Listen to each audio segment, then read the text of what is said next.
Minoxidil നിർത്തിയാൽ മുടി കൊഴിഞ്ഞു പോകും. പലപ്പോഴും നമ്മുടെ ഒ പിയിൽ പേഷ്യൻസ് ചോദിക്കുന്ന ഒരു ചോദ്യമാണ്, മിനോക്സിഡിൽ നമ്മൾ പ്രിസ്ക്രൈബ് ചെയ്ത് ഒത്തിരി കാലം കഴിഞ്ഞിട്ട് അത് നിർത്തുന്ന സമയത്ത് പേഷ്യൻസിന് മുടി കൊഴിഞ്ഞു പോകുക എന്നുള്ളത്. എന്താണ് ഇതിൻ്റെ യാഥാർത്ഥ്യം?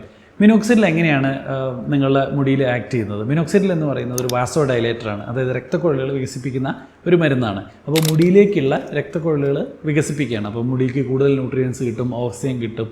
ആ മുടീൻ്റെ വളർച്ചയുടെ ഘട്ടം എന്ന് പറയും, ഒരു ഗ്രോത്ത് ഫേസായ അനാജൻ ഫേസ് കൂടുതൽ കൂടും. അങ്ങനെ മുടി തഴച്ച് വളരാൻ തുടങ്ങും. ആ രീതിയിലാണ് ഹെയർ ഗ്രോത്ത് മിനോക്സിഡിൽ വർദ്ധിപ്പിക്കുന്നത്. അപ്പം മുഖത്തെ രോമങ്ങൾ വർദ്ധിപ്പിക്കാനും ആമ്പിള്ളേരൊക്കെ അത് ഉപയോഗിക്കാറുണ്ട്. അപ്പോൾ ഇതിൻ്റെ ആക്ഷൻ എങ്ങനെയാണ് വരുന്നത്? നമ്മളിത് ഉപയോഗിച്ച് തുടങ്ങുന്ന സമയത്ത് ആദ്യത്തെ 2 മുതൽ 4 ആഴ്ച വരെ ഒരു ഇനീഷ്യൽ ഷെഡിങ്, കുറച്ച് മുടിയൊക്കെ പോയെന്നിരിക്കാം. അത് കഴിഞ്ഞിട്ട് മുടി ഒരു 3 മാസത്തെ 2 മാസം 3 മാസമൊക്കെ എടുക്കുമ്പോഴത്തേക്കും കൂടി വരികയാണ് ചെയ്യുക. 12 മാസമൊക്കെ 1 വർഷത്തൊക്കെ എത്തിക്കുന്നത് പീക്ക് ഹെയർ ഗ്രോത്ത് എന്ന് പറയും, നല്ലോണം കൂടിയിട്ട് വരികയാണ് ചെയ്യുക. ഇത് നിർത്തുന്ന സമയത്ത് ആ സമയത്ത് നിർത്തിക്കഴിഞ്ഞാൽ ഇനീഷ്യലി ഉണ്ടായ ചെറിയൊരു ഹെയർ ഗ്രോത്ത് ഉണ്ടാവും എന്നുള്ളത് മാത്രമേ ഉള്ളൂ. അല്ലെങ്കിൽ വളരെ എഫക്റ്റീവായിട്ടുള്ള ഡ്രഗ് തന്നെയാണിത്.